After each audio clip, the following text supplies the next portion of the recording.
Here we go, Comic Force Detours. Round 2 and a classic beat-em-up of two of comics' most notorious rivals. Starring in Uncanny X-Men issue number 213, published by Marvel, titled Psylocke. This episode is Chapter 9 in the Mutant Massacre storyline. Using the powerful computer known as Cerebral to probe her surroundings, the mutant telekinetic known as Psylocke makes an attempt to be of some help to her newfound family. Plumbing the school's bowels, Bessie checks in on her hospitalized loved ones, finding bravery in the most unlikeliest of places. For even though Kitty Pryde is fading from reality, the child never diminishes in hope to endure the trial. This act of rebellion nourishes Psylocke's soul, bolstering her spirits to be just as brave.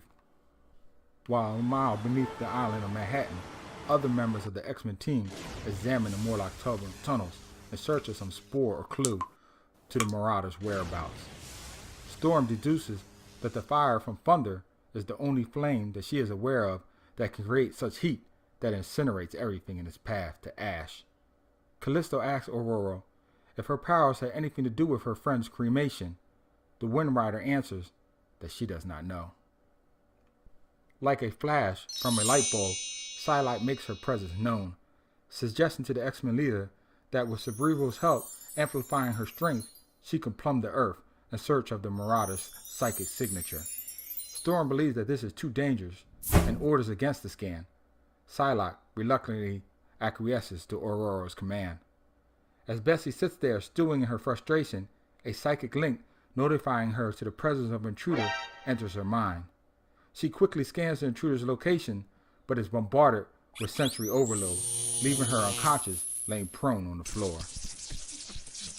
While just yards away, an unexpected rogue is ambushed by a vicious attack, leaving the powerful X-Men beaten unconscious at the hands of a savage attacker. Minutes pass by until Betsy begins to recover. Blaming herself for her carelessness, this time she handles Cerebral with gentler hands. After adorning the powerful computer's helmet, Psylocke becomes aware of the intruder's identity. Instantly, she begins to signal the X-Men, but it is too late.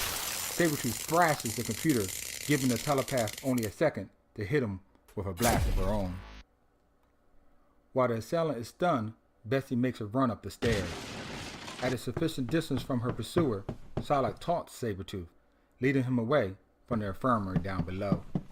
The telepath once cornered throws a dumbbell at the brute, but he just catches it and tosses it back, barely missing his target. Stumbling out the window, Psylocke grabs a hold of the gutter and is able to pull herself up, but the feral predator just follows. Not able to take her eyes off of him, Bessie trips backwards and falls through the skylight, landing in the nest of shattered glass. The hunter effortlessly hops down from the attic floor, relishing the meal to come. Pulling her head back, he sees the blood pulsating from the neck's arteries, begging him to sink his teeth into, when a familiar voice interrupts his bloodlust. While distracted, Aurora whacks Sabretooth with the end of her bow, momentarily blinding him. In his daze, she follows up with a jab to the ribcage and then sticks the weapon between his staggering legs, causing the great hunter to careen headfirst into the garden rail. More embarrassed than hurt, the beast gathers himself for the chase, but first, Wolverine wants a piece of him. With cat-like reflexes, they clash, but only one draws blood. The two predators lock again in a mesh of blood and fury, but it is Sabretooth who once again gains the upper hand, sending the smaller opponent sailing through the adjacent nightlight and skipping to a stop on a mansion roof. It is here that the two clash for the third time, but Wolverine is the one who gains the advantage, plowing Sabretooth into the pool below. While back at the mansion, Magneto enters the attic to check on the well-being of his female companions. Effortlessly, he manipulates the distorted garden rails into cuffs to subdue the trespasser, but Psylocke implores him not to. While Sabretooth focuses on the fight, she could slip into the back door of his mind like a thief in the night, to pilfer it for information unimpeded. Betsy poises herself in complete concentration to plumb the savage's brain for the precious kernel of information, while Wolverine, unleashes the animal within. The two slash and claw and bite and tear, cleaving flesh while rendering skin.